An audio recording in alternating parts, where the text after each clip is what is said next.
अस्सलामु अलैकुम रहमतुल्लाह।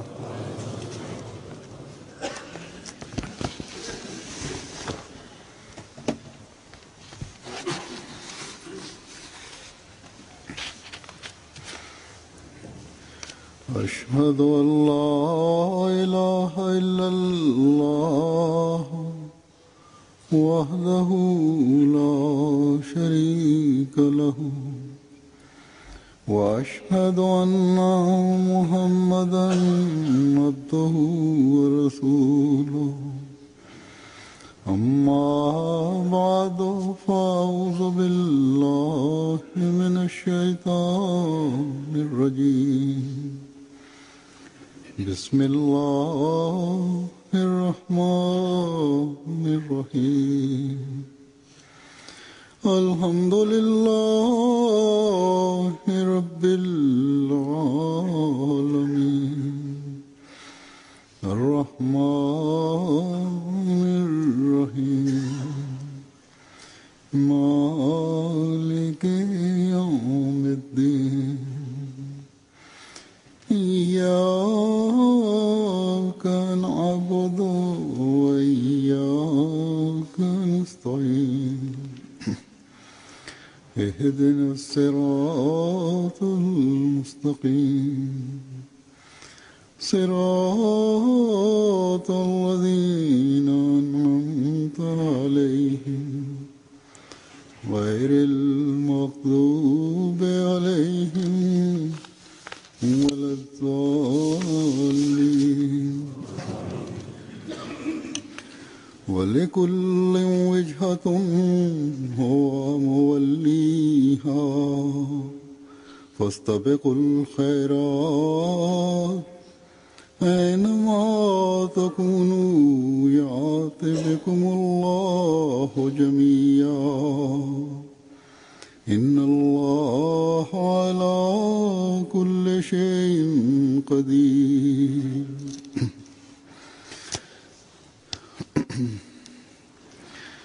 इस आयत का तर्जुमा है कि और हर एक के लिए एक मतमय नजर है जिसकी तरफ இந்த வசனத்தின் பொருள் ஒவ்வொருவருக்கும் ஒரு குறிக்கோள் உள்ளது, அவர் அதனிடத்து தனது முழு கவனத்தையும் செலுத்துகிறார். எனவே நீங்கள் நல்லவற்றில் ஒருவருக்கொருவர் முந்திக் கொள்ள முயலுங்கள். நீங்கள் எங்கிருந்தாலும் அல்லாஹ் உங்களை ஒன்று சேர்ப்பான். நிச்சயமாக அல்லாஹ் எல்லாவற்றின் மீதும் முழுமையான ஆற்றல் பெற்றவனாவான். இந்த வசனத்தில் இறைவன் ஒரு கட்டளையை வழங்கியுள்ளான்.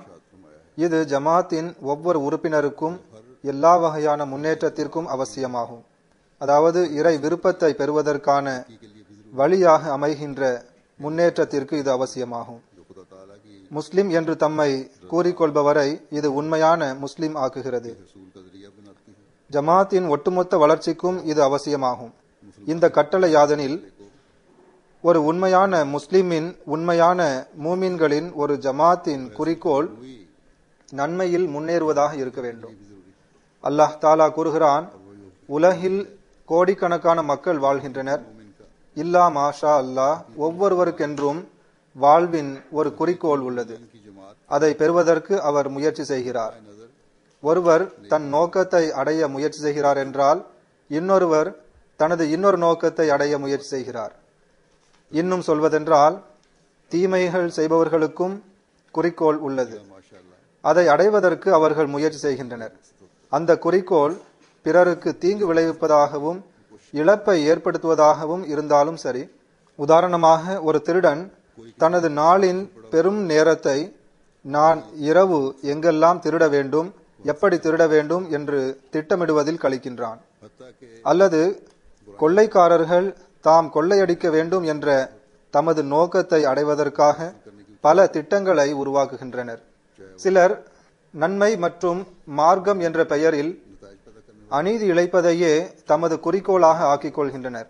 இதற்காக அவர்கள் திட்டங்களை தீட்டுகின்றனர். ஒரு பாவமும் அறியாத குழந்தைகளுக்கு இதற்காக பயிற்சி அளிக்கின்றனர். இதற்காக பணத்தையும் நேரத்தையும் செலவு செய்கின்றனர். குழந்தைகளின் சிந்தனைகளை ஒரு நீண்ட பயிற்சியின் மூலம் சுயமாக சிந்திக்கவும் புரிகின்ற திறனையும் அளித்து அவர்களின் மூலம் தற்கொலை தாக்குதல்களை நடத்துகின்றனர். தீவிரவாத தாக்குதல்களை நடத்தி அப்பாவி உயிர்களை கொல்லுகின்றனர். துரதிருஷ்டவசமாக இவ்வாறு அநியாயம் இழைப்பவர்களில் பெரும்பான்மையினர் தம்மை முஸ்லிம் என்று கூறுபவர்களாகவே இருக்கின்றனர். மார்க்கம் என்ற பெயரில் இவ்வனைத்து குழப்பங்களையும் அநீதிகளையும் வரம்பு மீறல்களையும் நடத்துகின்றனர். அப்பாவி உயிர்களின் இரத்தத்தில் இவர்கள் விளையாடுகின்றனர். இவ்வாறு இஸ்லாத்தின் அழகிய போதனைக்கு அவப்பெயரை ஏற்படுத்துகின்றனர். இவர்கள் முஸ்லிம்களுக்கு அவப்பெயரை ஏற்படுத்துகின்றனர். எல்லா நன்மைகளிலும் முன்னேற வேண்டும் என்பதையே இறைவன் இந்த மார்க்கத்தை பின்பற்றுபவர்களுக்கு குறிக்கோளாக ஆக்கியுள்ளான். அதாவது எல்லாவித நன்மைகளிலும் முன்னேறுவது உங்கள் நோக்கமாக இருக்க வேண்டும். ஏதாவது ஒரு நன்மையை பெறுவது மட்டும் குறிக்கோள் அல்ல. மாறாக எல்லா வகையான நன்மையையும் செய்து அதில் முன்னேறுவது உங்கள் நோக்கமாக இருக்க வேண்டும். உங்களது இந்த குறிக்கோள் இறைவன் புறமிருந்து நிர்ணயிக்கப்பட்ட ஒன்றாகும். எல்லா வகையான நன்மையை பெறுவதும் உங்களுடைய குறிக்கோளாகும். அப்போதுதான் நீங்கள் உண்மையான மூமினாக கருதப்படுவீர்கள். அல்லாஹ் தஆலா கூறுகின்றான், வலிகுல்லிம் விஜ்ஹத்துன் ஹுவ முவல்லிஹா, அதாவது ஒவ்வொருவருக்கும் ஒரு குறிக்கோள் உள்ளது, அதன் பக்கம் அவன் கவனம் செலுத்துகின்றார், அதை அவர் தனது நோக்கமாக ஆக்கிக் கொள்கின்றார். விஜ்ஹத்துன் என்பதன் பொருள் திசை, வழி, பாதை என்பதாகும். இதன் பொருள் குறிக்கோளை அடைவது என்பதாகும். எனவே அல்லாஹ் தஆலா எதன் பக்கம் பார்க்க வேண்டும் என்று கட்டளையிட்டுள்ளானோ அதன் பக்கம் பார்க்க வேண்டும் என்பது ஒரு மூமினுக்கு விதிக்கப்பட்டுள்ள நிபந்தனையாகும். அதன் பக்கம் பார்ப்பது மட்டுமின்றி அவர் பார்க்கின்ற திசையில் பல வழிகள் இருக்கின்றன. அதில் எந்த வழியை கடைபிடிக்க வேண்டும் என்று இறைவன் கட்டளையிட்டுள்ளானோ அந்த வழியை கடைபிடிக்க வேண்டும். அந்த பாதையில் முகத்தை தூக்கி கொண்டு போய்கொண்டே இருக்கக்கூடாது. மாறாக அந்த வழியில் நடப்பது ஒரு குறிக்கோளை அடைவதற்காக இருக்க வேண்டும். அந்த குறிக்கோள் இறைவன் நமக்காக நிர்ணயித்த குறிக்கோளாக இருக்க வேண்டும். அதாவது ஃபஸ்தபிகுல் ஹைராத், நன்மைகளை செய்வது மட்டுமின்றி அதன் தரங்களை உயர்த்துவதும் ஆகும். மேலும் இந்த நன்மைகளை செய்வதில் ஒருவருக்கொருவர் முந்த முயற்சி செய்ய வேண்டும்.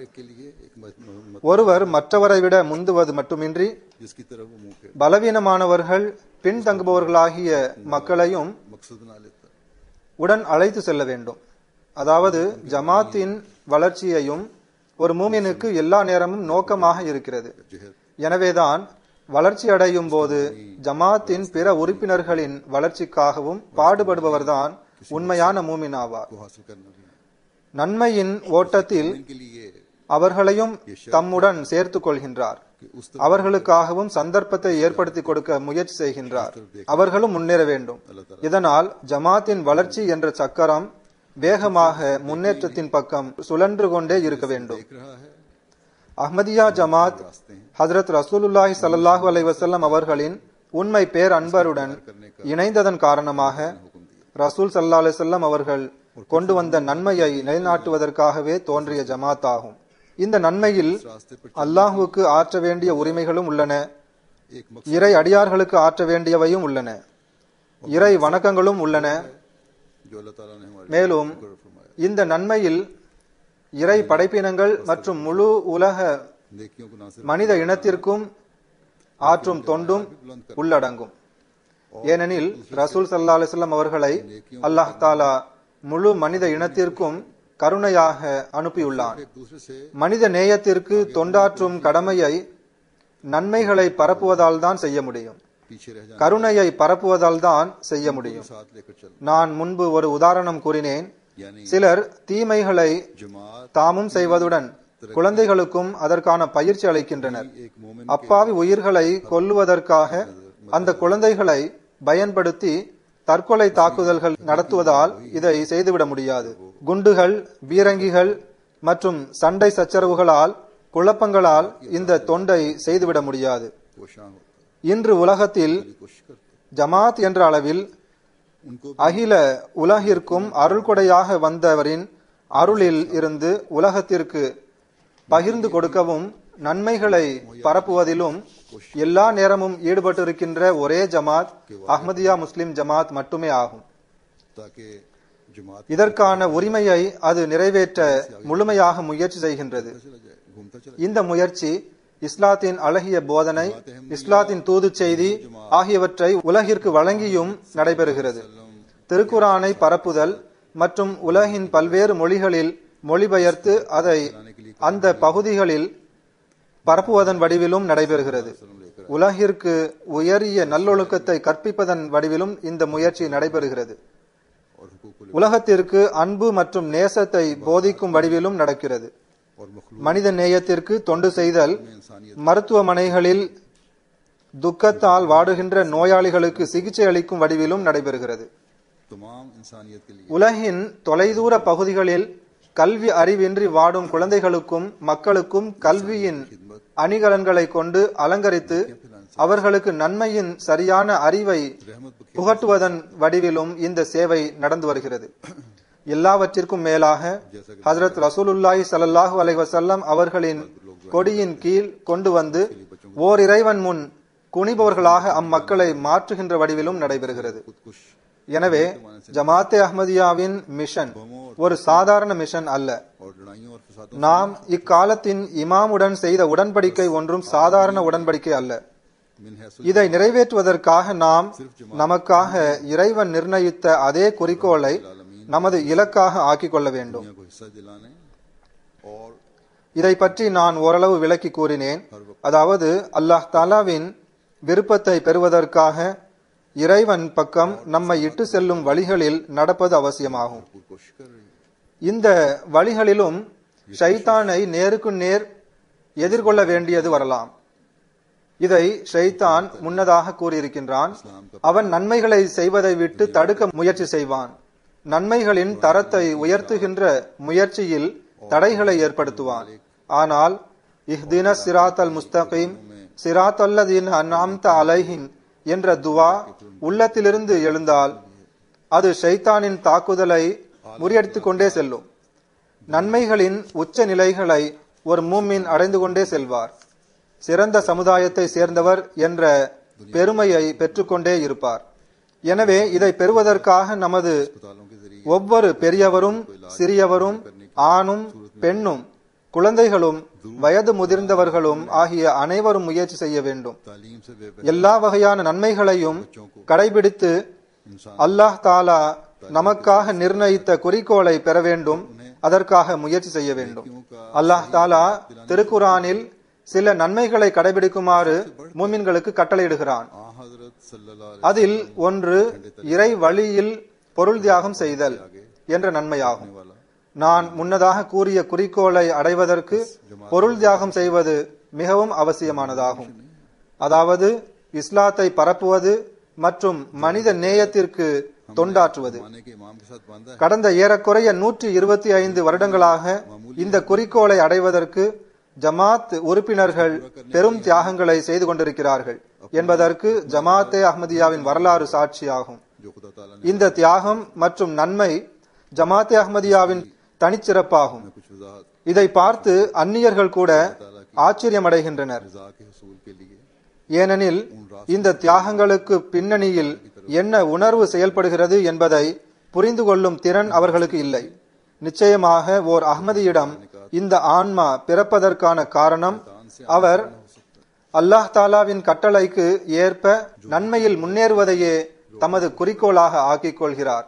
எனவே இன்று பூமியில் அஹ்மதிகளாகிய நீங்கள்தான் குன்தும் ஹைர உம்மத்தின் உஹ்ரிஜத் லின்னாஸ் என்பதை மெய்ப்பித்து உண்மையில் நிலைத்திருக்கின்றீர்கள். அதன்படி வழிநடக்க முயற்சி செய்கின்றீர்கள். நன்மைகளை பெறுதல் மற்றும் அதில் முன்னேறுதல், ஜமாத்தின் வளர்ச்சி மற்றும் இஸ்லாத்தின் தூது செய்தியை உலகின் மூலை முடுக்குகள் வரை கொண்டு சேர்ப்பது ஆகிய பணிகளுக்காக உங்களுடைய உயிர், பொருள், நேரம் மற்றும் கண்ணியத்தை தியாகம் செய்து கொண்டே இருப்பவர்களாவீர்கள். எந்த எதிரியும் எந்த சக்தியும் ஜமாத்தே அஹ்மதியாவின் முன்னேற்றத்தை தடுக்க முடியாது. இன்ஷா அல்லாஹ். எந்த அரசாங்கமும் எந்த கூட்டமும் நமது முன்னேற்றத்தின் வேகத்தை நம்மில் நன்மையில் முன்னேற வேண்டும் என்ற ஆன்மா இருக்கும் வரை தடுக்கவோ குறைக்கவோ முடியாது. ரசூலுல்லாஹ் ஸல்லல்லாஹு அலைஹி வஸல்லம் அவர்களின் உண்மை நேசரை நாம் ஏற்றுக்கொண்டு இஸ்லாத்தின் மறுமலர்ச்சிக்கு அங்கமாக இருப்போம் என்று வாக்குறுதி வழங்கியுள்ளோம். अल्लाह ताला ने இந்த வாக்குறுதி இன்ஷா அல்லாஹ் நம்மில் நன்மைகளில் करने का முன்னேறிக் கொண்டே இருக்க வேண்டும் என்ற ஆன்மாவை குறைந்து விடுமாறு செய்யாது. நன்மையில் முன்னேறுகின்ற உணர்வு மற்றும் தியாகத்தின் உயிரை கண்டு சில நேரம் நமக்கே ஆச்சரியமாக இருக்கிறது. நானும் ஆச்சரியமடைகிறேன். எவ்வாறெல்லாம் தியாகம் செய்யும் மக்கள் உள்ளனர். இவர்கள் நன்மையை செய்யும் மக்கள் ஆவர். உறுதியான மனப்பான்மையுடன் இதில் நிலைத்திருப்பவர்களாவர். அல்லாஹ் தாலா ஹஜ்ரத் மசீமோத் அலைஹிஸ்ஸலாத்து வஸ்ஸலாம் அவர்களுக்கு தூயவர்களை வழங்கியுள்ளான். இந்த ஜமாத்திற்கு அவர்களை இறைவன் வழங்கியுள்ளான். அவர்கள் நிரந்தர மனப்பான்மையுடன் தியாகங்கள் செய்து கொண்டே இருக்கிறார்கள். அவர்கள் ஃபஸ்தபிகுல் ஹைராத் என்பதன் உண்மைத்துவத்தை புரிந்து கொண்டார்கள். ஃபஸ்தபிக் என்றால் தொடர்ச்சியாக முன்னேறுதல், இஸ்திபாக் என்றால் நிரந்தரமாக முன்னேறிக் கொண்டே செல்தல் என்று பொருள். இதற்காக முயற்சி செய்து கொண்டே இருத்தல். இவ்வாறு முன்னேறுவது நமது ஜமாத்தின் உறுப்பினர்களிடம் பல்வேறு வடிவில் நமக்கு தென்படுகிறது. இதில் நான் முன்னதாக கூறியது போன்று பொருள் தியாகமும் ஆகும். ஒவ்வொரு வருடமும் அல்லாஹ்வின் அருளால் ஜமாத் இந்த குறிக்கோளுக்காக தியாகம் செய்து வருகிறது. இதில் புதிதாக சேர்ந்துள்ள அஹ்மதிகளும் உள்ளனர், பழைய அஹ்மதிகளும் உள்ளனர், ஏழைகளும் உள்ளனர், நடுத்தர மக்களும் உள்ளனர். இவர்களை ஒப்பிடும்போது பணக்காரர்களும் உள்ளனர். இவர்களில் யாருக்கெல்லாம் பொருள் தியாகத்தின் முக்கியத்துவத்தை பற்றி உணர்த்தப்படுகின்றதோ அவர்கள் அனைவரும் நன்மையில் முன்னேற முயற்சி செய்கின்றார்கள். குறைவு உள்ளது என்றால் அது உணர்த்துபவர்களிடமே உள்ளது. ஜமாத்தின் உறுப்பினர்களிடம் உள்ள பரிசுத்த தன்மையில் அல்லாஹ்வின் அருளால் எந்த குறைவும் இல்லை. ஜமாத் உறுப்பினர்களில் பெரும்பான்மையினர் ஏற்கனவே நான் கூறியது போன்று குறைந்த வருமானம் உடையவர்களே ஆவர்.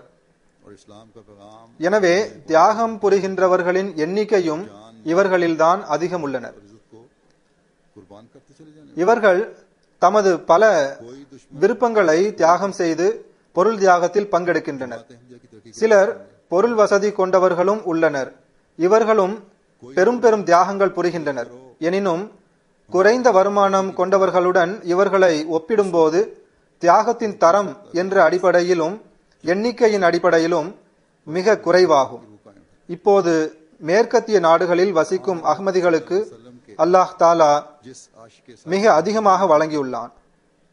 அல்லது பெரும்பான்மையான எண்ணிக்கையில் அஹ்மதிகளுக்கு அல்லாஹ் தாலா முன்பை விட நல்ல நிலைக்கு கொண்டு வந்திருக்கின்றான். அவர்களுக்கு மிகுதியாக வழங்கியுள்ளான். இவர்கள் தமது தியாகத்தை மட்டும் பார்க்கக்கூடாது, அல்லது தமது தியாகத்தின் தொகையை கண்டு அதிலேயே திருப்தி கொண்டு விடக்கூடாது.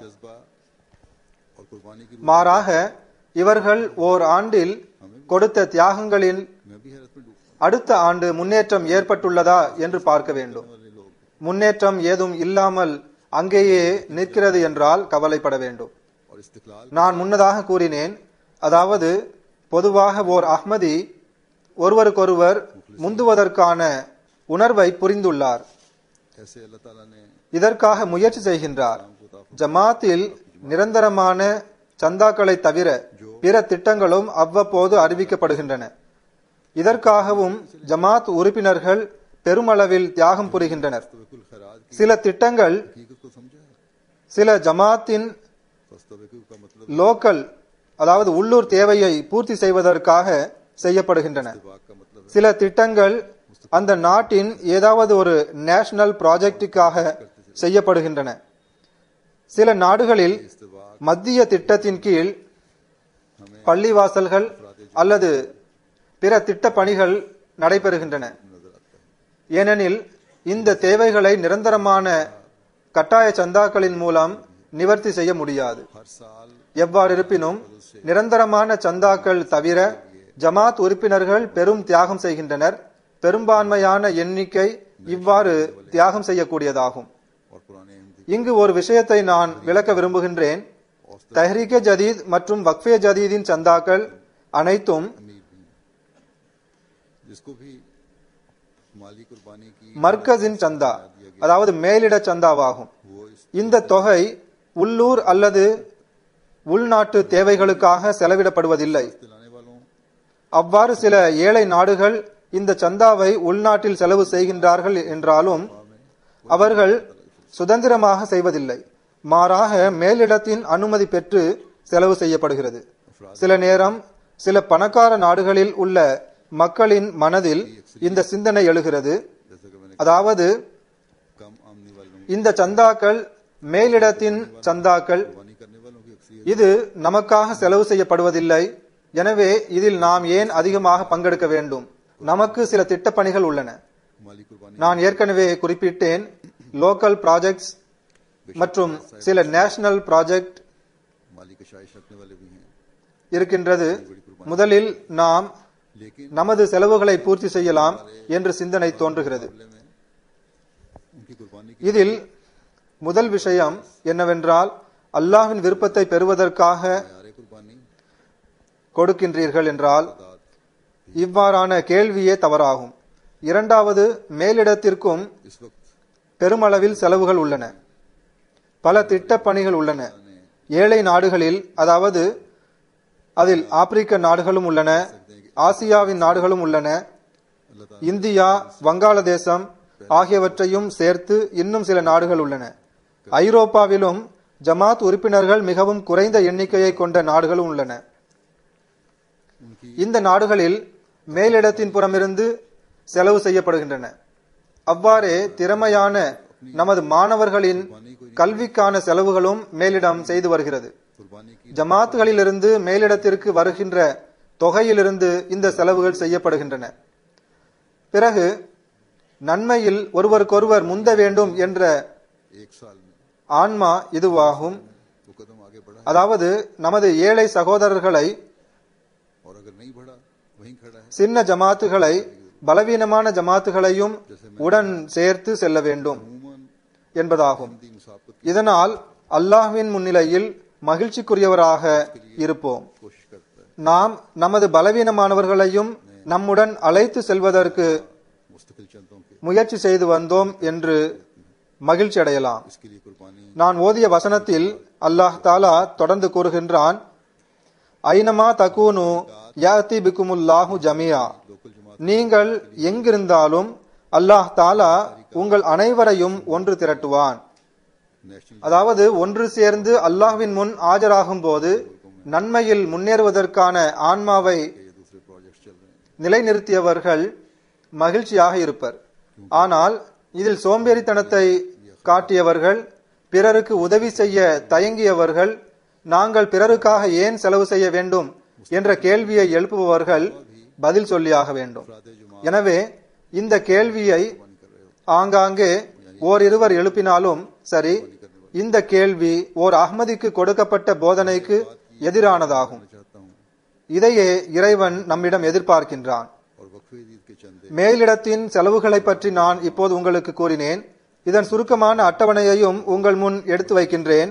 இதனால் உலகத்தின் ஒவ்வொரு ஜமாத்தும் தமது சொந்த செலவுகளை மட்டும் சார்ந்து இல்லை, மாறாக சில செலவுகள் மேலிடத்தின் கிராண்ட் என்ற வடிவில் உலகிற்கு கொடுக்கப்படுகின்றது என்பதை நீங்கள் தெரிந்து கொள்ள வேண்டும். இந்த தொகை மேலிடத்திற்கு வருகின்ற சந்தாக்களிலிருந்து தரப்படுகின்றது. உதாரணமாக ஆப்பிரிக்காவை தவிர பிற நாடுகளின் உதவியால் செயல்படும் நாடுகள் 68 ஆகும். இதில் ஆப்பிரிக்காவின் 27 நாடுகள், ஐரோப்பாவின் 18 நாடுகள், ஆசியா மற்றும் தூர கிழக்கு நாடுகளில் 18, வட அமெரிக்காவின் 6 நாடுகள் மற்றும் தென் ஆப்பிரிக்காவின் 2 நாடுகள் ஆகும். இவ்வாறு ஒரு பெரிய தொகை அங்குள்ள பள்ளிவாசல்கள் மற்றும் மிஷன் ஹவுஸ்கள் கட்டுவதற்காக செலவு செய்யப்பட்டுள்ளது. இது தவிர மருத்துவமனைகள், பள்ளிக்கூடங்கள், ரேடியோ, டிவி நிகழ்ச்சிகளுக்காக ஏறக்குறைய 3 மில்லியன் பவுண்ட் இந்த பணிகளுக்காக மட்டுமே செலவு செய்யப்பட்டுள்ளது. இது தவிர வழக்கத்தை விட அதிகமாக திட்டங்கள் சில இடங்களில் நடந்து வருகின்றன. மிஷன் ஹவுஸ்களின் விரிவாக்கத்திற்காக நமது மிஷன்கள் இருக்கும் இடங்களில், உதாரணமாக ஆப்பிரிக்காவின் நாடுகளுக்கு மேலிடத்திலிருந்து கிராண்ட் அனுப்பப்படுகிறது.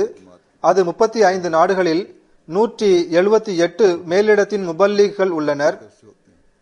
அங்கு 35 நாடுகளில் 178 மேலிடத்தின் முபல்லிகள் உள்ளனர். 1000 உள்ளூர் முஅல்லிம்களும் உள்ளனர். இவர்களின் பெரும் செலவை மேலிடம் செய்து வருகிறது. இது தவிர 41 நாடுகளுக்கு மேலிடத்திலிருந்து கிராண்ட் அனுப்பப்பட்டு வருகிறது. இங்கும் நமது முபல்லிகளின் எண்ணிக்கை 243 ஆகும். உள்ளூர் முஅல்லிம்களின் எண்ணிக்கை 928 ஆகும். பல பள்ளிவாசல்கள் கட்டப்பட்டு கொண்டிருக்கின்றன. அயர்லாந்தில் பள்ளிவாசல் கட்டப்படுகிறது. இதில் அயர்லாந்து ஜமாத் பெரும் பங்கு செலவு செய்கிறது. எனினும் ஏறக்குறைய 50% வரை செலவுகளுக்கு மேலிடம் கொடுக்கிறது. ஸ்பெயினில் வாலன்சியாவில் பள்ளிவாசல் கட்டப்பட்டு கொண்டிருக்கிறது. அங்கு ஏறக்குறைய 80% மேலிடம் செலவு செய்கிறது. யுகாண்டாவில் கம்பாலாவில் பள்ளிவாசல் விரிவாக்க பணிகள் நடைபெறுகின்றது. அந்த செலவை ஏறக்குறைய முழுமையாக மேலிடம் செய்து வருகிறது. ஐவரி கோஸ்டில் மேலிடத்தின் பள்ளிவாசல் கட்டப்பட்டு கொண்டிருக்கிறது. ஆப்பிரிக்காவில் 19 நாடுகளில் 99 பள்ளிவாசல்கள் கட்டப்பட்டுள்ளன. 46 மிஷன் ஹவுஸ்கள் கட்டப்பட்டுள்ளது. இதில் ஏறக்குறைய 65 பள்ளிவாசல்களின் செலவு, அதாவது 99 பள்ளிவாசல்களில் 65 பள்ளிவாசல்கள் கட்டப்படுவதற்கான செலவு மேலிடம் வழங்கியது. இதே போன்று மிஷன் ஹவுஸ்களுக்காகவும் செலவு செய்தது. இது தவிரவும் சில நாடுகள் உள்ளன. இதில் 26 பள்ளிவாசல்களும் 70 மிஷன் ஹவுஸ்களும் கட்டப்பட்டுள்ளன. இதில் ஏறக்குறைய வங்காளதேசத்தில் 2, இந்தியாவில் 40, பிலிப்பைன்ஸில் 1, நேபாளத்தில் 3, கவுதமாலா, மார்ஷல் ஐலாண்ட் ஆகியவற்றிலும் மேலிடம் செலவு செய்துள்ளது. பிறகு டேலண்டட் ஸ்டூடெண்ட்ஸ், அதாவது திறமையான மாணவர்களுக்காக, அதாவது ஏறக்குறைய 4500 மாணவர்களுக்கு பல லட்சம் பவுண்டுகள் ஜமாத் ஸ்காலர்ஷிப் அல்லது அழகிய கடனாக கொடுத்துள்ளது. இதில் 350 மாணவர்கள் மேற்படிப்புக்காக எம்எஸ்சி, பிஹெச்டி போன்ற படிப்புகளை படிக்கின்றனர். அவர்களின் செலவை ஜமாத் ஏற்றுக்கொள்கிறது. இது தவிர ஆப்பிரிக்காவில் தண்ணீர், மின்சாரம், ரேடியோ ஸ்டேஷன் போன்ற திட்ட பணிகள் நடக்கின்றன. இவ்வனைத்து பணிகளும் மேலிடத்தின் கிராண்ட் மூலம் நடைபெறுகின்றன. ஆக இந்த பணிகள் யாவும் ஜமாத்தின் முன்னேற்றத்திற்காக நடைபெறுகின்றன. உலகத்திற்கு இஸ்லாத்தின் போதனைகளை கொண்டு சேர்ப்பதற்காக நடக்கின்றன. இவை அனைத்தும் மனித நேயத்திற்கு தொண்டாற்றும் பணிகளாகும். இவ்வெல்லா பணிகளிலும் நேரடியாக கலந்து கொள்ள முடியாதவர்கள் சந்தாக்கள் கொடுப்பதன் மூலம் கலந்து கொள்கிறார்கள். இந்த பணிகளில் தமது பங்கையும் வைப்பதன் மூலம் அல்லாஹ் தாலாவிடம் நற்கூலி பெறுபவர்களாவர். இந்த ஆப்பிரிக்க நாடுகளை நான் கூறினேன். இதில் பல திட்ட பணிகளை அவர்கள் சொந்தமாகவும் செய்திருக்கிறார்கள். எல்லா செலவுகளுக்கும் மேலிடத்தை மட்டுமே சார்ந்துள்ளது. அவர்கள் சொந்தமாக எதுவுமே செய்யவில்லை என்று நினைக்க வேண்டாம். எனவே நான் இவர்களின் சில சம்பவங்களையும் உங்கள் முன் எடுத்து வைக்கின்றேன். கானாவில் அப்பர் வெஸ்ட் ரீஜியனை சேர்ந்த ஒரு பெண்மணி ஃபாத்திமா தாவூத் சாஹிபா அவர்கள் சொந்தமாக நிலம் வாங்கி பள்ளிவாசல் கட்ட ஆரம்பித்து விட்டார்கள். அதில் 300 பேர் தாராளமாக தொழ முடியும். இதே போன்று அக்ரா நகரில் லம்நாரா என்ற கிராமத்தில் அதிகமான பையத் நடந்துள்ளது. அங்கு ஜமாத் சகோதரர்கள் தமது சார்பில் பள்ளிவாசல் கட்டியுள்ளார்கள். இந்த ஜமாத் அங்கு பல இடங்களில் பரவியிருந்தது. எனவே 6 பள்ளிவாசல்கள் கட்ட ஆரம்பித்தனர். அதில் 4 பள்ளிவாசல்கள் முழுமையடைந்து விட்டன. 2 பள்ளிவாசல்கள் கட்டப்பட்டு கொண்டிருக்கின்றன. இதில் ஒரு பள்ளிவாசலை சாதிகா சாஹிபா என்ற ஒரு பெண்மணி தனியாக கட்டியுள்ளார்கள். இதில் 150 பேர் தொழ முடியும். இதற்கு முன்னர் இவர் அக்ரா நகரிலும் பள்ளிவாசலை கட்டியுள்ளார். அஹ்மத் ஜிப்ராஹில் சயீத் சாஹிப் கானாவின் முபல்லிக் ஆவார். அவர் எழுதுகின்றார், சென்ட்ரல் ரீஜியன் குர்சியில் பெரிய பள்ளிவாசல் கட்டப்பட்டு கொண்டிருக்கின்றது. அதன் 50% செலவை நமது ஒரு ஹைகோர்ட்டின் நீதிபதி குவாகு ஜான் சாஹிப் வழங்கியுள்ளார். ஜிப்ராஹில் சயீத் சாஹிப் இப்போது உடல் நலமின்றி இருக்கின்றார்கள். மருத்துவர்களுக்கு இவரது நோய் என்னவென்று சரியாக புரிய முடியவில்லை. இவர்களுக்காகவும் துவா செய்யுங்கள். அல்லாஹ் தாலா இவருக்கும் முழுமையான உடல் ஆரோக்கியத்தை வழங்குவானாக. பிரான்சின் அமீர் சாஹிப் மொராக்கஷிற்கு சுற்றுப்பயணம் செய்தார்கள். அங்கு புதிய அஹ்மதி சகோதரர்களை தியாகம் செய்வதிலும் தூய்மையிலும் நிறைந்தவர்களாக கண்டார்கள். ஹிலாஃபத்துடன் அன்பும் அதிகமாக கொண்டிருந்தார்கள் என்று எழுதுகிறார்கள். அவர்களுக்கு பொருள் தியாகம் செய்வதை பற்றி கூறப்பட்டது. மேலும் ஹசரத் மசீமோத் அலைஹிஸ்ஸலாத்து வஸ்ஸலாம் அவர்களின் மேற்கோள்கள் வாசித்து காட்டப்பட்டன. அப்போது சில நாட்களுக்கு பிறகு ஒரு நண்பர் சதர் சாஹிபிடம் வந்தார். ஒரு பெரிய தொகையை சதர் சாஹிபிடம் கொடுத்தவாறு கூறினார், நான் அஹ்மதி ஆனதிலிருந்து இதுவரை உள்ள எனது சந்தாவாகும் இது. ஏனெனில் சந்தாவை பற்றி நான் ஹசரத் மசீஹ் அலைஹிஸ்ஸலாம் அவர்களின் மேற்கோள் மற்றும் காலத்தின் ஹலீஃபாவின் அறிவுரையை இதுவரை கேட்டதில்லை. இப்போது கேட்டுவிட்டேன், எனவே பின்தங்க மாட்டேன் என்று கூறினார். நைஜரில் இருந்து அஸ்கர் அலி பட்டி சாஹிப் எழுதுகின்றார், கடந்த வருடம் 2011 அக்டோபரில் தப்லீக் செய்வதற்காக நான் ஜூதா பராவு என்ற கிராமத்திற்கு சென்றேன். அங்கு மக்ரிப் தொழுகைக்கு பிறகு தப்லீக் செய்யப்பட்டது. இஷா தொழுகைக்கு பிறகு எனது சுற்றுப்பயணத்தின் பல்வேறு வீடியோஸ் அவர்களுக்கு காட்டினேன். மாநாட்டையும் காட்டினேன். பள்ளிவாசல்களை பற்றிய ஒரு நிகழ்ச்சியையும் காட்டினேன். நமது தப்லீக் முயற்சிகள் பற்றிய புரோகிராம்களையும் காட்டினேன். இமாம் மஹதியின் வருகையின் செய்தியையும் எடுத்து கூறினேன். பைத்துல் மால் அமைப்பை பற்றியும் எடுத்து கூறினேன். இவை எல்லாம் வீடியோவில் இருந்தது. இந்த வீடியோ முடிந்தவுடன் ஒரு இமாம் சாஹிப் எழுந்தார். அவர் ஹவுசா மக்களை பார்த்து ஏதோ கூறினார். பிறகு பள்ளிவாசலை விட்டு வெளியே சென்று விட்டார். எனவே நாங்கள் வருத்தம் அடைந்தோம். ஆனால் கொஞ்சம் நேரம் கழித்து அவர் திரும்பி வந்து, இமாம் மஹதி வந்துவிட்டார், பைத்துல் மால் என்ற அமைப்பு நிறுவப்பட்டு விட்டது என இப்போதுதான் எனக்கு தெரிய வந்தது. நான் இவர்களை வெளியே அழைத்து சென்றதன் காரணம், நாமும் இந்த அமைப்பில் பங்கெடுக்க வேண்டும், சந்தாவில் ஒருவருக்கொருவர் முந்திக் கொண்டு பங்கெடுக்க வேண்டும் என்று கூறினார். உடனே அவர் அங்கு சில தொகையை சேகரித்தார். அதை அவர் நமது மிஷனரியிடம் கொடுத்துவிட்டு அத்துடன் பையத் படிவத்தையும் நிரப்பினார். யுகாண்டாவின் அமீர் சாஹிப் எழுதுகின்றார்கள், செப்டம்பர் 18, 2011 நேஷனல் மஜ்லிஸ் ஆமிலா மற்றும் பிற தலைவர்களை கூட்டி ஒரு கூட்டம் நடத்தினார்கள். சீதார்லாண்டின் வளர்ச்சிக்காக 3 ஆண்டு திட்டத்தை அவர்கள் முன் வைத்தார். ஏனெனில் இந்த நிலத்தை மாநாட்டு திடலாக மாற்ற வேண்டும். இந்த இடம் நேஷனல் ஹெட் குவார்ட்டர்ஸிற்கு கம்பாலாவிலிருந்து 9 மைல் தூரத்தில் உள்ளது. இங்கு ஜமாத்தின் 17 ஏக்கர் நிலம் உள்ளது. அவர்கள் கூறுகின்றார்கள், அந்த கூட்டத்தில் வசதிகள் படைத்த பலர் இருந்தனர். உடனடியாக அவர்கள் வாக்குறுதிகள் அளித்தனர், தொகையை கொடுக்க ஆரம்பித்தனர். கென்யாவின் ஷெர்லிங்கிற்கு மதிப்பு குறைவுதான். ஆனாலும் அவர்கள் தமது சக்திக்கு ஏற்ப உடனடியாக 83 மில்லியனுக்கும் அதிகமான ஷெர்லிங்கை சேகரித்தார்கள். இது அந்த திட்ட பணியை முடிப்பதற்காக அவர்கள் செய்தார்கள். எனவே பணக்கார நாடுகளில் உள்ள அஹ்மதிகள் ஏழை நாட்டின் செலவுகள் எல்லாம் முழுமையாக தம்மை மட்டுமே சார்ந்திருக்கிறது என்று நினைக்க வேண்டாம். மாறாக அவர்கள் தமது சக்திக்கும் மேலாக இம்மக்கள் தியாகங்கள் புரிகின்றார்கள். நீங்கள் அறிந்திருப்பது போன்று இன்று தஹ்ரீகே ஜதீதின் புதிய வருடம் அறிவிக்கப்படவிருப்பதால் நான் இந்த தியாகங்களின் சம்பவங்களை எடுத்து கூறினேன். வழக்கத்திற்கு ஏற்ப கடந்த வருடத்தின் சில குறிப்புகளும் கூறப்படும். எனவே நான் முன்னதாக உங்கள் முன் எடுத்து கூறியதன்படி ஓர் அஹ்மதியின் தியாகம் செய்யும் தரம் எவ்வாறு இருக்க வேண்டும் என்று கூறிய பின் இப்போது நான் கடந்த வருடத்தின் விவரங்களை உங்கள் முன் எடுத்து வைக்கின்றேன். அக்டோபர் 31 முடிந்த வருடம் தஹ்ரீகே ஜதீத் சந்தாவின் 78வது வருடமாகும். இப்போது 79வது வருடம் நவம்பர் 1 முதல் தொடங்கிவிட்டது. கிடைத்த ரிப்போர்ட்டின்படி இவ்வாண்டு தஹ்ரீகே ஜதீதின் நிதி அமைப்பில் இந்த வருடம் 72,15,700 பவுண்டுகள் ஜமாத் தியாகம் செய்துள்ளது.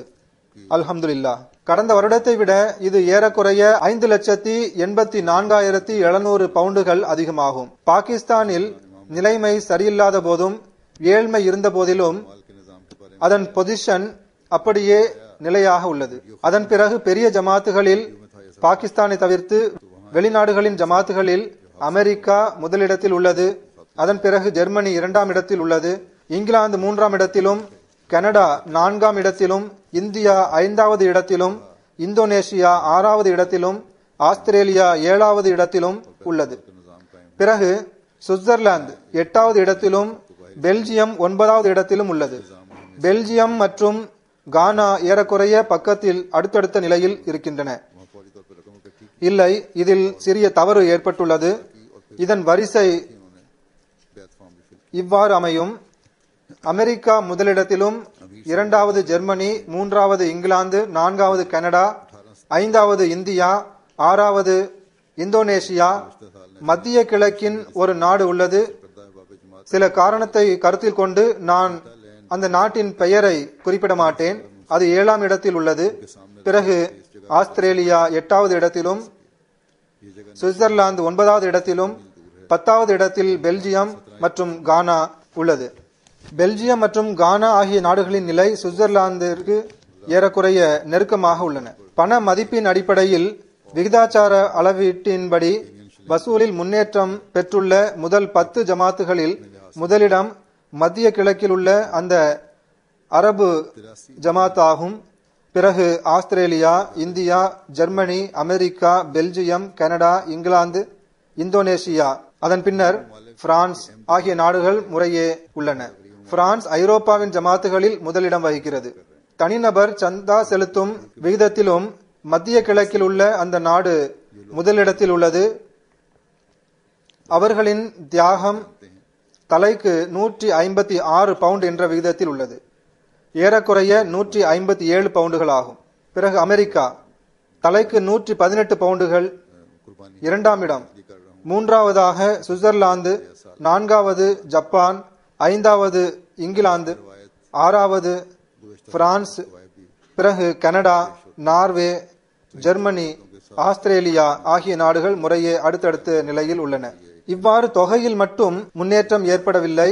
மாறாக அல்லாஹ்வின் அருளால் தஹ்ரீக் ஜதீதில் புதிதாக இணைந்துள்ள தூய அஹ்மதிகளின் எண்ணிக்கையிலும் முன்னேற்றம் ஏற்பட்டுள்ளது. இது 1,80,000 பேர் ஆவர். இவ்வாறு 9,11,000 பேர் மொத்தம் தஹ்ரீக் ஜதீத் சந்தா செலுத்துபவர்கள் உள்ளனர். கடந்த ஆண்டு இந்த எண்ணிக்கை 7,31,000 இருந்தது. ஆப்பிரிக்காவின் ஜமாத்துகளில் வசூலின் அடிப்படையில் கானா முதலிடத்திலும், Nigeria, Mauritius, Burkina Faso, Kenya, Benin, Uganda, Tanzania, Gambia, Sierra Leone ஆகிய ஜமாத்துகள் முறையே முதல் 10 இடங்களை வகிக்கின்றன. பிற நாடுகளை ஒப்பிடும்போது இவை ஏழை நாடுகளாகும். எனவேதான் நான் இதை தனியாக எடுத்து கூறினேன். ஆனால் தியாகத்தில் மிகவும் முன்னேறி கொண்டிருக்கின்றனர். புதிதாக இணைபவர்களின் எண்ணிக்கையை உயர்த்தியதில் நைஜீரியா ஆப்பிரிக்க நாடுகளில் மட்டுமல்ல, மாறாக முழு உலகிலும் உள்ள நாடுகளை விட முன்னிலையில் உள்ளது. இவ்வாண்டு அவர்கள் 64,419 பேரை புதிதாக தஹ்ரீக் ஜதீத் சந்தா கொடுப்பவர்களாக சேர்த்துள்ளார்கள். இவ்வாறு எண்ணிக்கையில் அபாரமான முன்னேற்றத்தை கண்டதுடன் நைஜீரியாவில் மொத்த எண்ணிக்கை பாகிஸ்தானிற்கு பிறகு 2வது இடத்தை பிடித்திருக்கிறது. 1.5 லட்சம் பேர் அதிகமாக பங்கு பெற்றுள்ளனர். இவ்வாறு எண்ணிக்கையை உயர்த்திய ஆப்பிரிக்க ஜமாத்துகளில் Niger, Benin, Burkina Faso, Sierra Leone ஆகிய நாடுகள் குறிப்பிடத்தக்கவை. கானாவும் இவ்விஷயத்தில் முன்னேற முயற்சி செய்ய வேண்டும். தப்தர் அவ்வலின் மொத்த முஜாஹித்களின் எண்ணிக்கை 5,927 ஆகும். இதில் 285 பேர் இறைவனின் அருளால் உயிருடன் உள்ளார்கள். அவர்கள் தமது சந்தாவை தாமே செலுத்துகின்றனர். மீதமுள்ளவர்களின் வாரிசுகள் அவர்களது பெயரில் சந்தா செலுத்தி வருகின்றனர். பாகிஸ்தானின் மொத்த வசூலின் அடிப்படையில் 3 பெரிய ஜமாத்துகளில் முதலாவதாக லாகூர், 2வதாக ரப்வா, 3வதாக கராச்சி உள்ளது.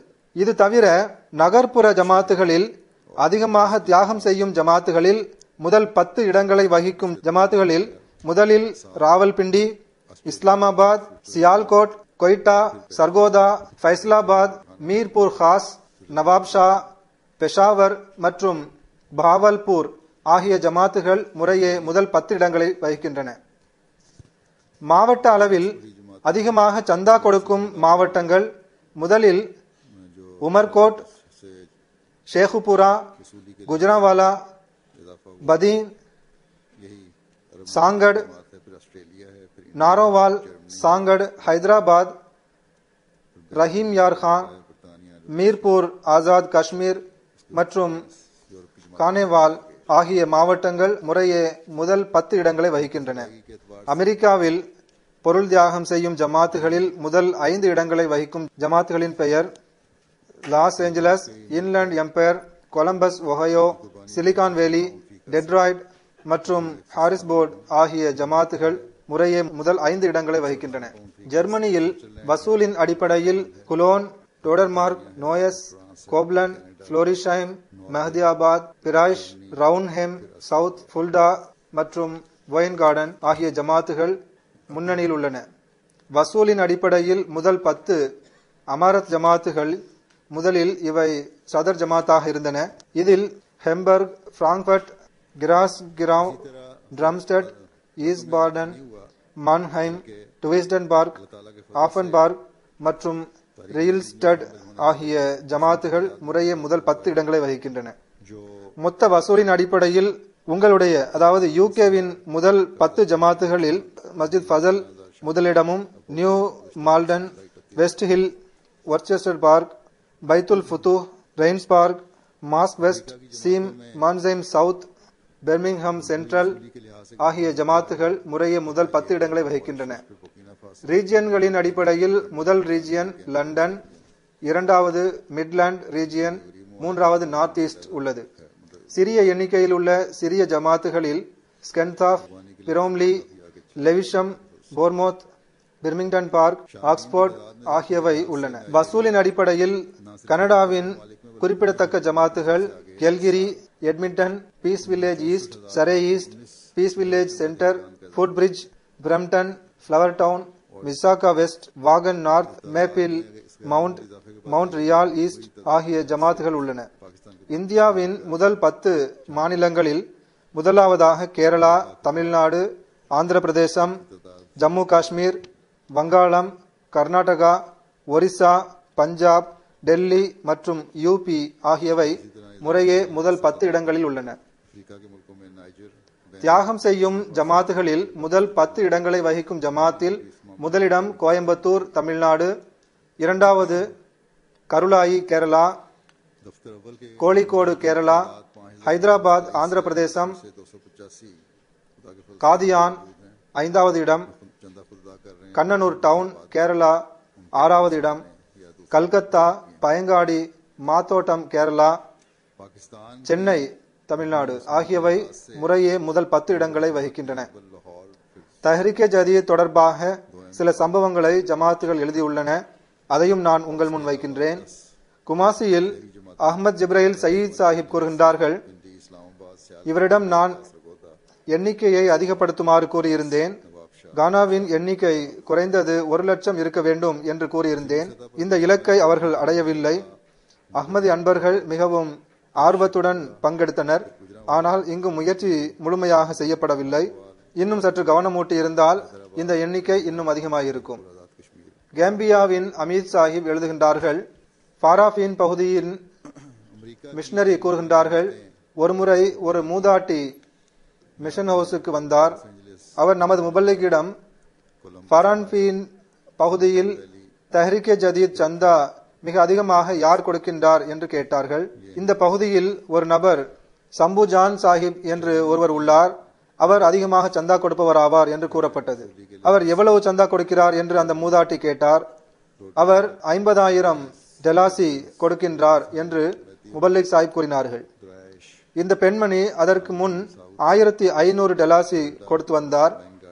அவர் கூறினார், என்னிடம் இவ்வளவு தொகை செலுத்துவதற்கு வசதி இல்லை, எனினும் நான் இந்த மனிதருடன் போட்டி போடுவேன், இறைவனின் அருளால் இவரை விட அதிகமாக சந்தா கொடுப்பேன் என்று கூறினார்கள். ஸ்பெயினின் அமீர் சாஹிப் எழுதுகின்றார்கள், புதிதாக பையத் செய்த வஃபாவுர் ரஹ்மான் சாஹிபா என்ற பெண்மணி என்னுடைய கடந்த வருட தஹ்ரீகே ஜதீத் குத்பாவை கேட்டார்கள். அப்போது 500 யூரோ கொடுப்பதாக வாக்குறுதி அளித்தார்கள். அதை உடனடியாக செலுத்தியும் விட்டார்கள். அவர்கள் தஹ்ரீகே ஜதீத் சந்தாவை செலுத்திய பிறகு அவர்களுக்கு பிற சந்தாக்களை பற்றிய விபரமும் எடுத்து கூறப்பட்டது.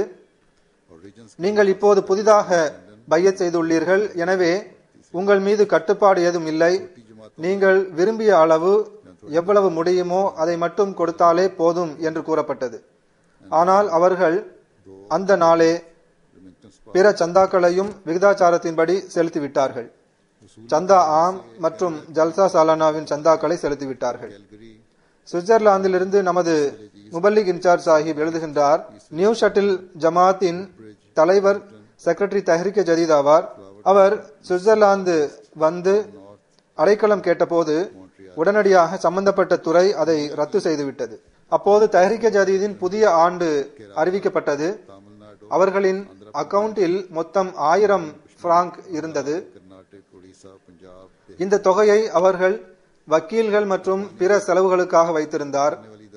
ஆனால் தஹ்ரீக் ஜதீதின் புதிய ஆண்டு அறிவிப்பை கேட்டு அவர்கள் மொத்த தொகையையும் இறைவனின் மீது நம்பிக்கை வைத்தவாறு சந்தாவாக செலுத்திவிட்டார்கள். அல்லாஹ் தாலாவிடம் துவா செய்தார். உண்மையில் நேமல் வக்கீல் அவனே ஆவான், அவனே நமது எல்லா பணிகளையும் சீர் செய்து விடுவான் என்று கூறி துவா செய்தார்கள். சந்தாவின் அருளால் அல்லாஹ் தாலா இவர் மீது கருணை காட்டினான். இவருக்கு மறைமுகமாக உதவி செய்தது மட்டுமின்றி அடைக்கலம் கேட்டு அவர் விண்ணப்பித்த விண்ணப்பம் ஏற்றுக்கொள்ளப்பட்டது. அவருக்கு அந்த நாட்டின் குடியுரிமையும் கிடைத்துவிட்டது. இதற்காக வக்கீல்கள் நியமிக்க வேண்டிய தேவையும் ஏற்படவில்லை. கிர்கிஸ்தானிலிருந்து நமது முபல்லிக் எழுதுகின்றார்கள், கிர்கிஸ் நண்பர் ஒருவர் ஜிமாத் சாஹிப் 2006 இவர் பையத் செய்தார்.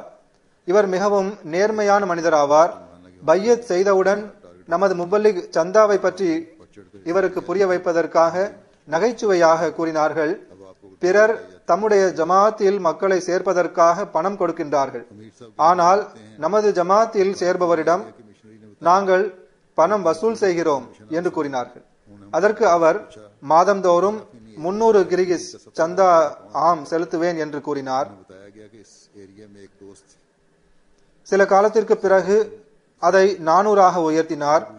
பிறகு இன்னும் கொஞ்சம் காலம் கடந்த பிறகு 800 உயர்த்தினார். அதன் பிறகு கொஞ்ச காலம் கழிந்த பிறகு யாரும் எதுவும் சொல்லாமலேயே 1000 சூம் மாதந்தோறும் செலுத்த ஆரம்பித்து விட்டார். தஹ்ரீக் ஜதீதின் வாக்குறுதியை எழுதும் போது அவர் பையத் செய்து சில நாட்கள் தான் ஆயிருந்தது. அப்போது அவர் 1000 சூம் சந்தாவாக எழுதினார். இந்த தொகை அவரது பொருளாதார நிலையில் மிகவும் அதிகமாகும். சிறிய தொகை எழுதினால் போதும், பிறகு இதை மெல்ல மெல்ல உயர்த்தலாம் என்று அவர்களுக்கு கூறப்பட்டது. பிறகு நன்கு புரிய வைத்த பிறகு அவர் இந்த தொகையை சிறிது குறைத்தார். அயர்லாந்தின் ஜமாத் தலைவர் எழுதுகின்றார், ஒரு இளம் தம்பதியினர் தமக்கு குழந்தை பிறந்தால் அவர்கள் ஜமாத்திற்கு அர்ப்பணிப்பதாக முடிவு செய்தார்கள். அவர்கள் தமது குழந்தைகளுக்கு பெயரும் யோசித்து வைத்திருந்தார்கள். அப்போது வரை அவரது மனைவி குழந்தை உண்டாகவில்லை. கொஞ்ச நாட்களுக்கு பிறகு அவர்கள் தஹ்ரீக் ஜதீத் மற்றும் வக்ஃபே ஜதீதில் இந்த 2 குழந்தைகளின் பெயரில் சந்தா கொடுத்தனர். அதில் ஒரு ஆணும் ஒரு பெண்ணும் ஆவர். அவர்கள் செய்த தியாகத்திற்கு இறைவன் அவர்களுக்கு வழங்கிய பரிசு என்னவென்றால், சில வாரங்களுக்கு பிறகு அவரது மனைவி குழந்தை உண்டானது தெரிய வந்தது. மேலும் அவர்களுக்கு இரட்டை குழந்தை பிறக்கும் என்றும் தெரிய வந்தது. இறைவன் ஆரோக்கியமான இரட்டை குழந்தைகளை அவர்களுக்கு வழங்கினான். குழந்தைகளின் பெயரில் சந்தா கொடுத்ததன் விளைவாகத்தான் இறைவன் அவர்களுக்கு இரட்டை குழந்தை வழங்கினான் என்பது அந்த தம்பதியினரின் உறுதியான நம்பிக்கையாகும். இந்தியாவின் ரிப்போர்ட் வந்துள்ளது. கோயம்புத்தூர் ஜமாத்தின் தலைவர் எழுதுகிறார், தஹ்ரீக் ஜதீதின் சந்தாவில் எனது சக்திக்கு மீறிய அளவில் அதிகரித்ததன் காரணமாக அல்லாஹ் தாலா எனக்கு அற்புதமான அளவில் தனது வல்லமையால் ஈமானை வலுவூட்டும் 2 சம்பவங்களை காட்டினான். இந்த வாக்குறுதியை நிறைவேற்ற வேண்டும் என்று இறைவனின் சன்னிதானத்தில் நான் தொடர்ந்து துவா செய்து வந்தேன். திடீரென்று ஒரு நபர் எனது கடைக்கு வந்தார். என்னிடம் இருந்த பொருட்களை அதன் அசல் விலையை விட அதிக விலைக்கு வாங்கினார். இதன் விளைவாக எனது வாக்குறுதியை உடனடியாக பூர்த்தி செய்யும் நல் வாய்ப்பு எனக்கு கிடைத்தது. பிறகு கூறுகின்றார்கள், அதே நேரத்தில் எங்களது ஊரின் கிடங்கில் திடீரென்று தீப்பிடித்து விட்டது. அதில் எனது சரக்கும் பெருமளவில் வைக்கப்பட்டிருந்தது. நான் துவா செய்துவிட்டு அங்கு சென்றேன். அதை பார்த்ததும் எனது ஆச்சரியத்திற்கு அளவே இல்லை. அங்கு வைக்கப்பட்டிருந்த பிற வியாபாரிகளின் எல்லா சரக்குகளும் எரிந்து சாம்பலாகி இருந்தது. அல்லாஹ்வின் அருளால் எனது சரக்கு மிகவும் பாதுகாப்பாக இருந்தது. அந்த சரக்கு மண்டியின் கூரையில் இருந்த இரும்பு கூட உருகிவிடும் அளவிற்கு நெருப்பு மிகவும் கடுமையாக இருந்தது. बाद में पता चला இந்த பகுதி முஸ்லிம்கள் அதிகமாக வசிக்கும் மைய பகுதியாகும். இவர்கள் எப்போதும் நம்மை எதிர்ப்பதில் மும்முரமாக இருப்பார்கள். ஆனால் இந்த சம்பவத்திற்கு பிறகு அவர்கள் அனைவரும் எனக்கு மரியாதை கொடுக்க ஆரம்பித்துள்ளார்கள். இது சந்தா கொடுப்பதனால் கிடைத்த சிறப்புகளாகும். நான் இந்த சம்பவத்தை எண்ணும் போதெல்லாம் எனது உள்ளம் நன்றியை துதிக்க ஆரம்பித்து விடுகிறது. பிறகு मैं अपनी इस्तिताअत से पढ़ தஹ்ரீகே ஜதீதின் இன்ஸ்பெக்டர் अल्लाह ताला ने खाक साहब எஸ்.எம். பஷீருddin சாஹிப் எழுதுகின்றார்கள், रोज नजारे दिखाए நான் ஜமாத்தே அஹ்மதியா காவரத்தி லட்சதீப்புக்கு சென்றிருந்தேன். कि अचानक அங்குள்ள அமீர் சாஹிப்பின் தலைமையில் நடந்த ஒரு தர்பியத் கூட்டத்தில் நான் தஹ்ரீகே ஜதீதின் முக்கியத்துவம் மற்றும் அருள் என்ற தலைப்பில் சொற்பொழிவு நிகழ்த்தினேன். கூட்டத்திற்கு பிறகு எல்லா சகோதரர்களும் कहते हैं इसी दौरान हमारे தமது வாக்குறுதியை கணிசமான அளவு உயர்த்தி எழுதினார்கள். இந்த கூட்டத்தில் का माल भी काफी मिकदार திரைக்கு பின்னால் பெண்களும் இருந்தனர். में वहां पहुंचा। அவர் கூறுகின்றார், அடுத்த நாள் அங்கிருந்து நடந்து வேறு ஊருக்கு சென்றேன். அப்போது காவரத்தியின் அமீர் சாஹிப் போனில் கூறினார்கள், आग इतनी शदीद थी कि गोदाम की लोहे की छत அங்குள்ள ஒரு அஹ்மதி பெண்மணி, மதிப்பிற்குரிய பிபி சாஹிபா, நீங்கள் बसता रहते हैं। ஆண்களிடம் தஹ்ரீகே ஜதீதின் வாக்குறுதியை பெற்றுள்ளீர்கள், பெண்களை இதிலிருந்து விலக்கிவிட்டீர்கள் என்று புகார் கூறியதாக கூறினார்கள். ये वाकयात को याद कर இன்று நான் தஹ்ரீகே ஜதீதின் சந்தாவின் முக்கியத்துவத்தை உணர்ந்துள்ளேன். நான் எழுதிய வாக்குறுதி குறைவானது என்று என்னுடைய உள்ளம் கூறுகிறது. எனவே எனது வாக்குறுதியை இரட்டிப்பாக்கி விடுங்கள் என்று கூறினார்கள். இந்த பெண்மணி மிகவும் தூயவராவார். 6 வருடங்களுக்கு முன்னர் இவர் அஹ்மதியத்தை ஏற்றுக்கொண்டுள்ளார். ஆந்திர பிரதேசத்தின் முகமது சாஹிப் இன்ஸ்பெக்டர் எழுதுகின்றார்கள், சிக்கந்தராபாத் ஜமாத்தின் ஒரு தூய அஹ்மதி பெண்மணி தஹ்ரீகே ஜதீதின் पर्दा की रियायत से मस्तूरात भी मौजूद அத்தியாயத்தில் பொருள் தியாகத்தின் ஒரு புதிய முன்மாதிரியை நிலைநாட்டியுள்ளார்கள். கடந்த வருடம் இவரது கணவர் कवारती ने बजिया இருதய நோயின் காரணமாக மிக நீண்ட காலம் மருத்துவமனையில் சிகிச்சை பெற்று வந்தார்கள். மிக அதிகமான பொருளாதார நெருக்கடியின் காரணமாக தஹ்ரீகே ஜதீத் சந்தாவை கொடுக்க முடியாமல் இருந்தார்கள். அவர்களின் மகளின் திருமணமும் விரைவில் நடக்கவிருந்தது. செக்ரட்டரி சாஹிப் தஹ்ரீகே ஜதீத் அவருடைய மனைவிக்கு சந்தாவை செலுத்துமாறு கவனம் ஊட்டினார்கள். இதனால் அந்த பெண் உடனடியாக பணத்தை கொடுத்து சந்தாவை செலுத்தினார்கள். மேலும் இதை பற்றி என்னுடைய கணவருக்கு தெரிவிக்க வேண்டாம், ஏனெனில் இந்த பணத்தை நான் எனது மகளின் திருமணத்திற்காக அன்பளிப்புகளிலிருந்து माली कुर्बानी की एक नेक அவளுடைய அனுமதியுடன் தந்திருக்கின்றேன் என்றார்கள். गुज़श्ता साल बरसर இவ்வாறு தியாகம் செய்பவர்களுக்காக அங்குள்ள ஜமாத் உடனடியாக அவர்களுக்கு உதவி செய்ய வேண்டும். जेर बार आ जाने ஜமாத்தே அஹ்மதியா கோயம்புத்தூரின் 2 தூய இளைஞர்கள் சேர்ந்து வியாபாரம் செய்கின்றார்கள். அவர்கள் எழுதுகின்றார்கள், अदायगी की तारीख கடந்த வருடம் எங்களுடைய தஹ்ரீகே ஜதீத் சந்தாவின் வாக்குறுதி ஒவ்வொருவருக்கும் 10,000 ரூபாயாக இருந்தது. की है இவ்வாண்டு நாங்கள் எங்களுடைய வாக்குறுதி ஒவ்வொருவரும் 1,00,000 ரூபாயாக உயர்த்தினோம். बस करनी चाहिए। சந்தாவின் வாக்குறுதியை நிறைவேற்ற வாய்ப்பு கிடைக்க வேண்டும் என்று துவாவிற்காக எனக்கும் அவர்கள் கடிதம் எழுதியிருந்தார்கள். வியாபாரம் மிகவும் மோசமாக இருந்தது. இதனால் மிகவும் கவலை ஏற்பட்டது. ஆனால் அல்லாஹ் தாலா அருள் புரிந்தான். ஒரு வியாபாரம் நடந்தது. இதில் 2,20,000 ரூபாய் முழுமையாக லாபம் கிடைத்தது. இருவரும் தமது வாக்குறுதியை நிறைவேற்றிவிட்டார்கள். तो इस वजह से लेकिन अल्लाह ताला ने फजल फरमाया சமாடா சர்க்கிள் ராஜஸ்தானில் इससे पूरे ஒரு அஹ்மதி இளைஞர் रुपए का मुनाफा हो गया। ஊர் மக்களின் ஆடுகளை மேய்த்து அந்த வருமானத்தில் வாழ்ந்து வருகிறார். சமீரி பேகம் தஹ்ரீகே ஜதீத் சந்தாவை அவர்களிடம் கேட்டபோது அந்த பெண்மணி ஆடு மேய்த்து கிடைத்த கூலி தொகை மற்றும் முன்னதாக அவரது பையில் இருந்த அனைத்து தொகையையும் எடுத்து கொடுத்து விட்டார்கள். நான் ஏற்கனவே கூறியது போன்று பணக்காரர்களை ஒப்பிடுகையில் ஏழைகள் தியாகம் செய்யும் தரம் மிகவும் உயர்ந்து காணப்படுகிறது. இவ்வாறே ஜமாத்தே அஹ்மதியா நாமானா சர்க்கிள் குவேட்டாவில் ஒரு புதிய அஹ்மதி பெண்ணிடம் தஹ்ரீகே ஜதீத் சந்தா கேட்டபோது தனது 14 வயது மகளிடம் 50 ரூபாய் கொடுக்குமாறு கூறினார். ஆனால் அவள் என்னிடம் 100 ரூபாய் உள்ளது, அதை நான் சந்தாவாக கொடுப்பேன் என்று கூறி தாய் தடுத்த போதிலும் மகள் 100 ரூபாய் சந்தா கொடுத்து விட்டார். அல்லாஹ்வின் அருளால் இந்தியாவிலும் பொருள் தியாகம் கொடுப்பவர்களின் தரம் மிக அதிகமாக உயர்ந்துள்ளது. மேலிடம் அங்கு அதிகமாக செலவு செய்கிறது. எனினும் அவர்கள் தமது சொந்த காலில் நிற்க முயற்சி செய்கின்றார்கள். அல்லாஹ் தாலா தியாகம் புரிகின்ற இந்த எல்லாருடைய செல்வத்திலும் உயிரிலும் எல்லையில்லாத அபிவிருத்தியை வழங்குவானாக. பணக்காரர்களும் பணக்கார ஜமாத்துகளும் தமது பலவீனமான சகோதரர்களை எப்போதும் தம்முடன் சேர்த்து முன்னேற்ற வேண்டும். ஜமாத்தின் வளர்ச்சியின் ஆன்மாவை எப்போதும் நிலைநாட்டுபவர்களாகவும் இருப்பார்களாக. அல்லாஹ் அவ்வாறே செய்வானாக. இதனால் இஸ்லாத்தின் உண்மையான போதனை உலகில் நடைமுறைக்கு வர வேண்டும். ஏனென்றால் நாம் அனைவரும் ஒன்று சேர்ந்து காலடியை முன்னெடுத்து வைத்தால் இந்த முறையில் உலகத்திற்கு இஸ்லாத்தின் உண்மையான போதனையை கொண்டு சேர்க்க முடியும்.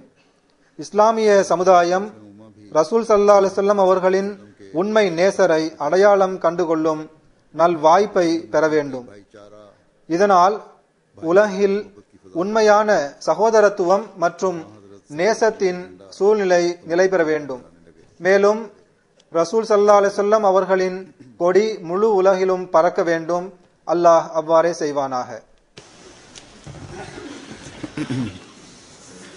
أشهد أن الحمد لله نحمده ونستعينه ونستغفره ونؤمن به ونتوكل عليه ونعوذ بالله من شرور أنفسنا ومن سيئات أعمالنا من يهده الله فلا مضل له ومن يضلل فلا هادي له ونشهد أن لا إله إلا الله ونشهد أن محمدا عبده ورسوله عباد الله رحمكم الله إن الله يأمر بالعدل والإحسان وإيتاء ذي القربى وينهى عن الفحشاء والمنكر والبغي يعظكم لعلكم تذكرون اذكروا الله يذكركم وادعوه يستجب لكم ولذكر الله أكبر.